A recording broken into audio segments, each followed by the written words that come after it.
Positivism Hindi channel प्रेक्षकों को स्वागत।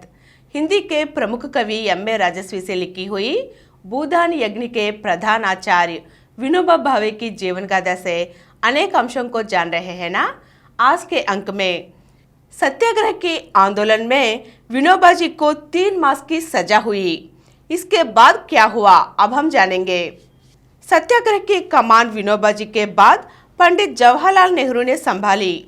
विनोबा जी को अपनी प्रसिद्ध और प्रचार प्रसार में कोई रुचि न थी। इसी कारण देश की अधिकांश जनता अभी तक उनसे अपरिचित ही थी। लोग सोच रहे थे कि गांधी जी ने देश के बड़े बड़े नेताओं और विद्वानों को छोड़कर एक सर्वदा अपरिचित से व्यक्ति को कैसे प्रथम सत्याग्रही बना दिया। हरिजन सेवक में विनोबा जी का परिचय देते हुए गांधी जी ने इसका जवाब ऐसे दिए। मेरे हिंदुस्तान लौटने पर उन्होंने कॉलेज छोड़ा था। वे संस्कृत के पंडित हैं। उन्होंने आश्रम में शुरू से ही प्रवेश किया था। आश्रम के सबसे पहले सदस्यों में से वे एक है। अपने संस्कृत के अध्ययन को आगे बढ़ाने के लिए वे 1 वर्ष की छुट्टी लेकर चले गए थे। 1 वर्ष के बाद ठीक उसी घड़ी, जबकि 1 वर्ष पूर्व उन्होंने आश्रम छोड़ा था, चुपचाप फिर आश्रम में पहुंच गए। मैं तो भूल गया था कि उस दिन उन्हें आश्रम में पहुंचना था। आश्रम में सब प्रकार की सेवा प्रवृत्तियों, रसोई से लेकर पाखाना सफाई तक वे हिस्से ले चुके हैं। उनकी स्मृति आश्चर्यजनक है। वे स्वभाव से ही अध्ययनशील है, पर अपने समय का ज़्यादा से ज़्यादा हिस्सा वे सूत काटने में ही लगाते हैं और उसमें ऐसे निष्णात हो गए कि बहुत ही कम लोग उनकी तुलना में रखे जा सकते हैं। उनका विश्वास है कि व्यापक कथाई को सारे कार्यक्रम का केंद्र बनाने से ही गांवों की गरीबी दूर हो सकती है। स्वभाव से ही शिक्षक होने के कारण उन्होंने श्रीमती आशा देवी को दस्तकारी के द्वारा बुनियादी तालीम की योजना का विकास करने में बहुत योग दिया है। श्री विनोबा ने कताई को बुनियादी दस्तकारी मानकर एक पुस्तक भी लिखी है। यह बिल्कुल मौलिक चीज है। उन्होंने हंसी उड़ाने वालों को भी यह सिद्ध करके दिखा दिया है कि कताई एक ऐसी अच्छी दस्तकारी है जिसका उपयोग बुनियादी तालीम में बखूबी किया जा सकता है। तकली कातरे में तो उन्होंने क्रांति ही ला दी है और उसके अंदर छुपी हुई तमाम शक्तियों को खोज निकाला है। हिंदुस्तान में हाथ कथाई में इतनी संपूर्णता किसी ने प्राप्त नहीं की जितनी उन्होंने की है। उनके हृदय में छुआछूत की गंध तक नहीं है। सांप्रदायिक एकता में उनका उतना ही विश्वास है जितना कि मेरा। इस्लाम धर्म की खूबियों को समझने के लिए उन्होंने 1 वर्ष तक कुरान शरीफ का मूल अरबी में अध्ययन किया। इसके लिए उन्होंने अरबी भी सीखी। अपने पड़ोसी मुसलमान भाई से अपना सजीव संपर्क बनाए रखने के लिए उन्होंने इसे आवश्यक समझे। उनके पास उनके शिष्यों और कार्यकर्ताओं का एक ऐसा दल है जो उनके इशारों पर हर तरह का बलिदान करने के लिए तैयार है। एक युवक ने अपने जीवन कोड़ियों की सेवा में लगा दिया। उसे इस काम के लिए तैयार करने का श्रेय श्री विनोबा को ही है।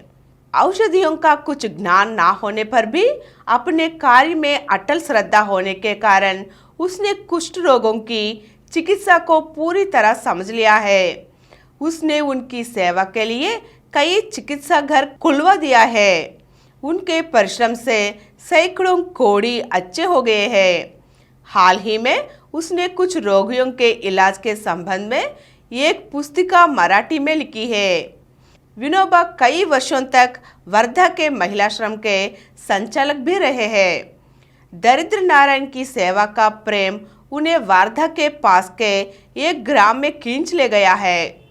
अब तो वे वार्धा से 5 मील दूर पवनार नामक गांव में जा बसे हैं और वहां से उन्होंने अपने तैयार किए हुए शिष्यों के द्वारा गांव वालों के साथ संपर्क स्थापित कर लिया है। वे मानते हैं कि हिंदुस्तान के लिए राजनीतिक स्वतंत्रता आवश्यक है। वे इतिहास के निष्पक्ष विद्वान हैं।